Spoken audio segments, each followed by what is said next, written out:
Okay, hello YouTube, this is Ahi.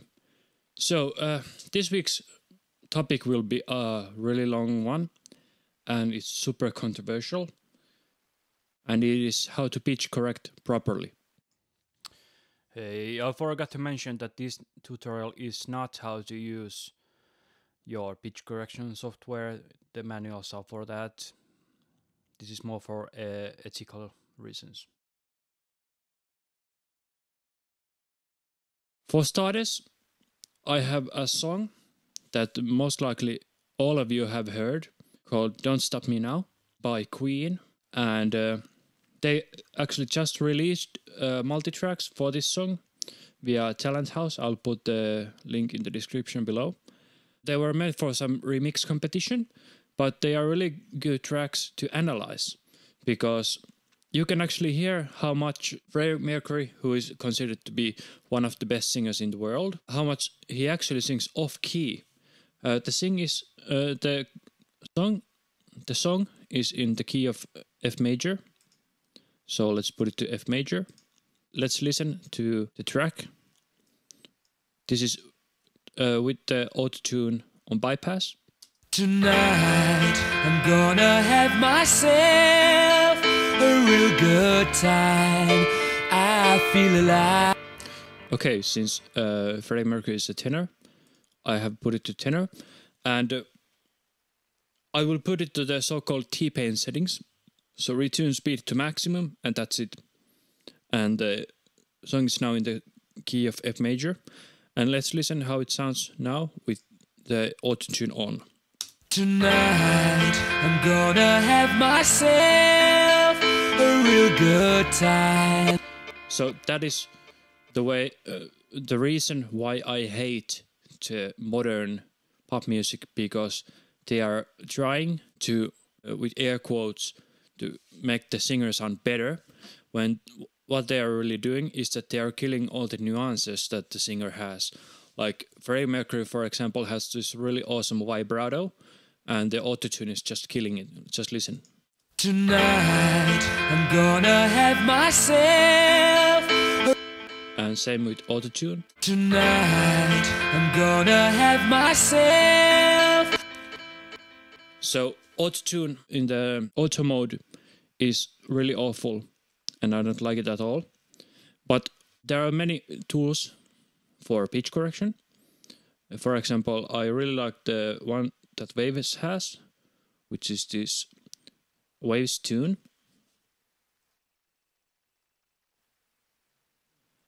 And let's put the F major.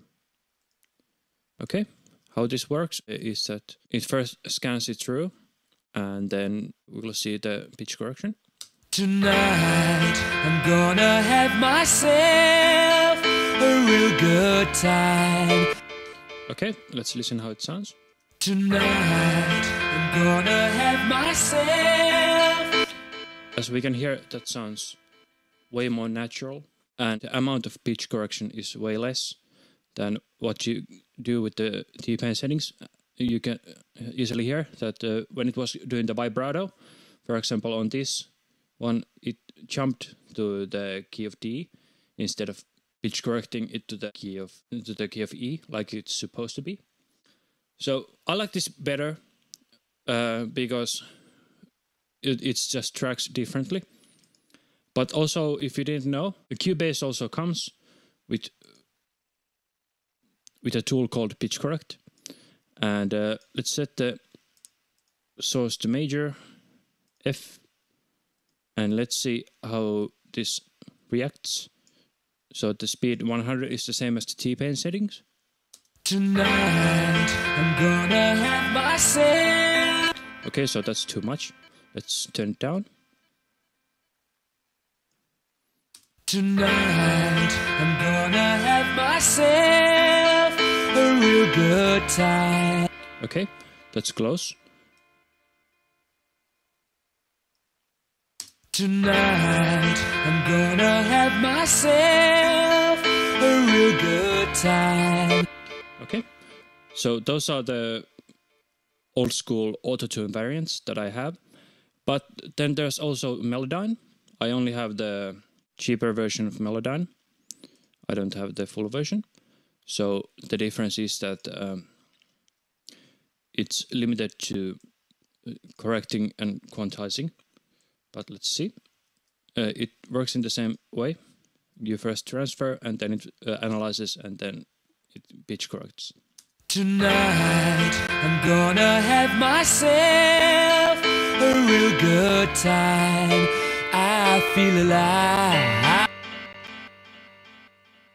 Okay. So let's see.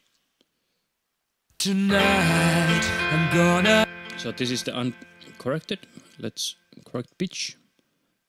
Let's put it to 100 and drift. Okay. Tonight I'm gonna have myself a real. It's crackling because I'm running out of buffer, so don't mind that. Tonight I'm gonna have myself a real good time. I feel alive. Okay, so it sounds really natural, but personally I prefer the one that comes with Cubase. You double click on the event. Let's put this to reset. So this works in very similar fashion as Melodyne. You select the notes that you want to pitch correct, which is this here, quantize pitch, and then we can use straightening pitch. Tonight I'm gonna have myself. But here is the thing: if you listen to these notes, it goes haywire, and it's usually the note transitions that really fuck up in all the pitch correction. So what I usually do is that I just reset the pitch correction on those and let it slide, and let's see how it sounds. Tonight I'm gonna have myself. But basically I can quantize these longer notes because they usually don't sound as fucked up as long as the beginning. So this part here, if I just leave that alone, like that, let's see how it sounds. Tonight I'm gonna have myself a real. Maybe a bit too much. Myself. Better. Okay, so my point is that your best pitch correction is your artist. It takes only 3 minutes to do a better take than compared to the 20 minutes that it takes you to pitch correct, and it sounds more natural. Usually, in my case at least, the artists are way more satisfied if I make them sing for 3 hours instead of me pitch correcting them for 7 hours, and then it turns out sounding way worse. Okay, but let's take another example.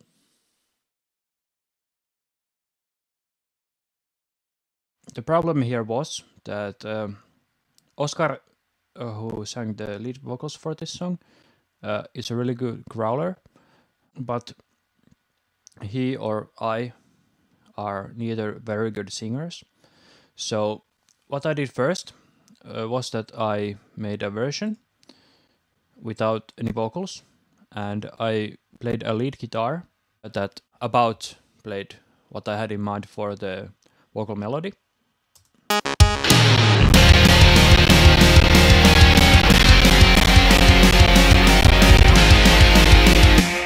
Okay, something like that. Sorry about the crackling, I'll just raise the buffer.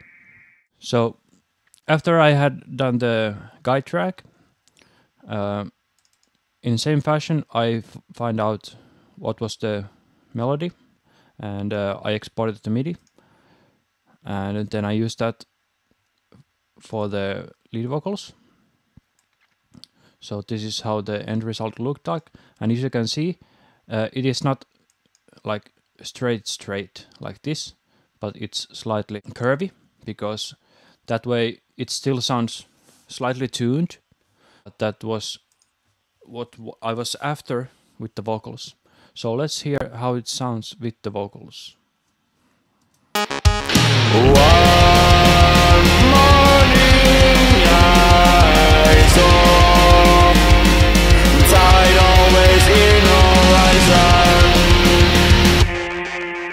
Okay, and let's hear it without the pitch correction.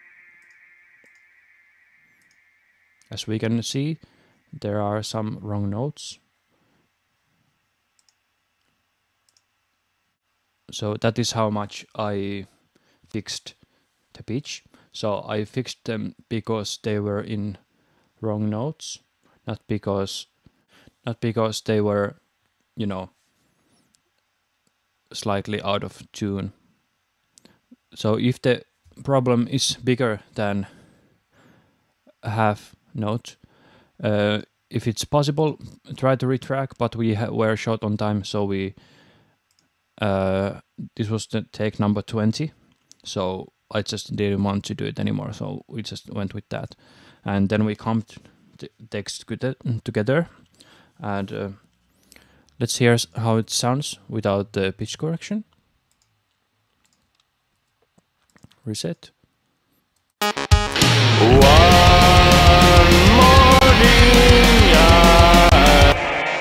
So that is why I chose to pitch correct it, because I think it might be because of the headphones that we used, because he was singing slightly below the pitch anyway. But let's listen to it again with the pitch correction.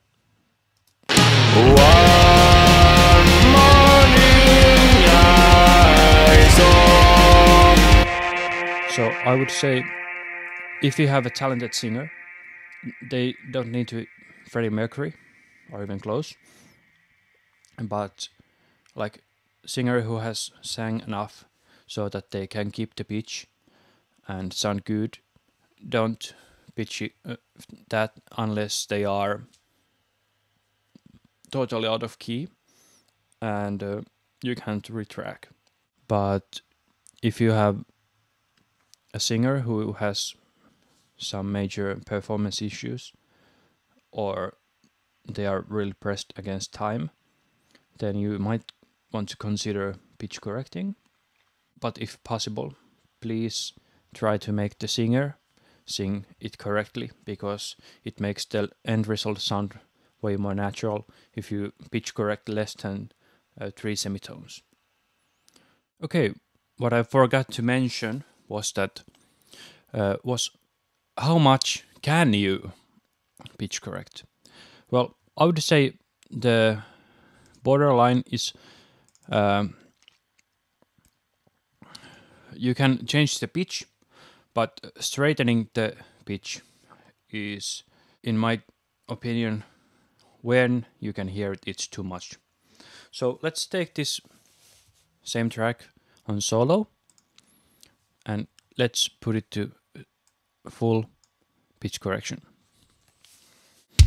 One morning. So we can clearly hear that there is some pitch correction happening. And let's take it fully off. One morning.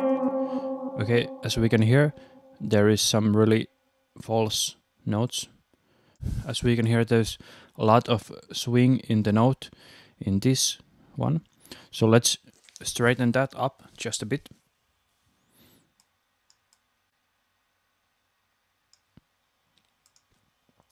One morning. Maybe a bit too much. One morning. Okay. And I'm using delay because, if you didn't know, using reverb and delay, or either one of those, is a good way to mask a lot of pitch errors, and that is one of the reasons why they have used it for a very, very long time in, I think, since the late 40s. Anyway, let's listen to it again. So I think this dip is bothering me.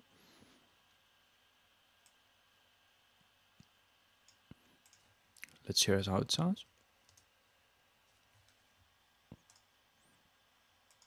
One morning.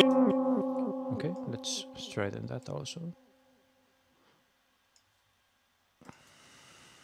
One morning I saw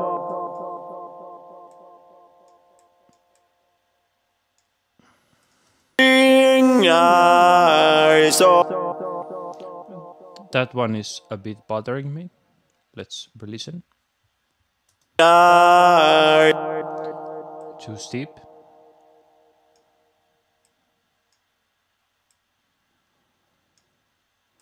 Morning I saw. But the thing is that I'm not listening in context. So let me take the solo.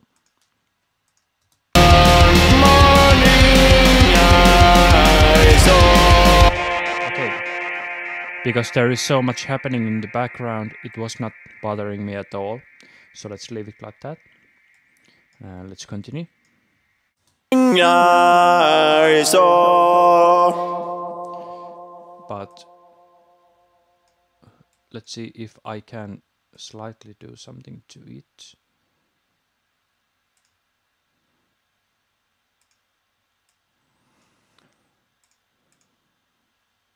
Okay. I saw.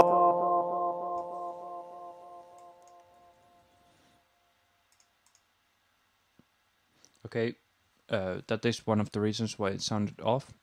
He sang it one half step lower. Morning I saw. I saw. Okay. For some reason it wasn't bothering me. That it was really straight there. Morning I saw. I saw. Tide always in horizon.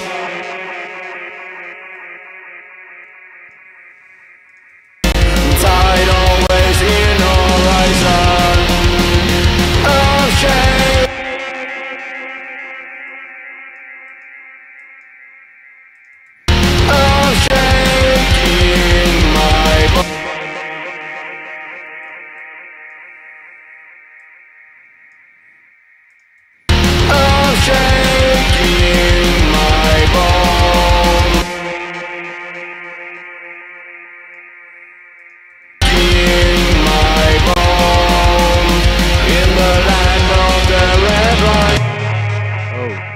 That was quite horrible. In the land of the red rising sun. That was one of the reasons why that one sounded so tuned. Let's listen to it without the pitch correction. The red rise. So here you had this cook. So let's keep it in there. In the land of the red rise. In the land of the red rising sun.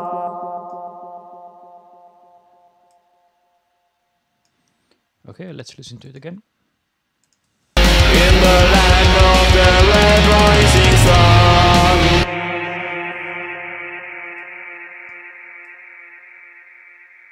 Okay, judging from very quick listen, I would easily pass this. So let's listen to it. One morning I saw. Tide always in horizon. Shaking my bone. In the land of the red rising sun. It's not entirely pitch perfect, but it's close enough to modern pop standards and to my standards, so give it a shot. And okay, I hope that helped a bit. And Thank you for watching and made good music.